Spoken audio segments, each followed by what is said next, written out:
नांदेड शहरातील मुख्य बसस्थानक परिसरात जुन्या वादातून एकावर जीवघेणा हल्ला करण्यात आलाय। गंभीर जखमी सिराज यांचा उपचारादरम्यान मृत्यू झाला। धक्कादायक बाब म्हणजे हल्लेखोर हा मृतकाचा शेजारी असल्याची माहिती आहे। घटनेनंतर वजिराबाद पोलिसांनी तातडीने कारवाई करत आरोपीला अटक केली आहे। नांदेडमध्ये जुन्या वादातून 42 वर्षीय व्यक्तीवर धारदार शस्त्राने जीवघेणा हल्ला करण्यात आल्याची धक्कादायक घटना समोर आली आहे।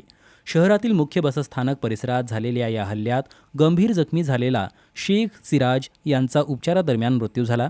मिळालेल्या प्राथमिक माहितीनुसार शेख सिराज आणि हल्लेखोर हे मिलगेट परिसरातील शेजारी असून जुन्या वादातून दोघांमध्ये वाद झाला होता। याच वादातून आरोपीने सिराज यांच्यावर धारदार शस्त्राने हल्ला केल्याची माहिती आहे। घटनेनंतर वजिराबाद पोलिसांनी तातडीने कारवाई करत मुख्य आरोपीला अटक केली। हल्ल्यामागील नेमकं कारण काय होतं, तसेच हा हल्ला पूर्वनियोजित होता की अचानक झालेल्या वादातून झाला, याचा पोलिसांकडून तपास सुरू आहे।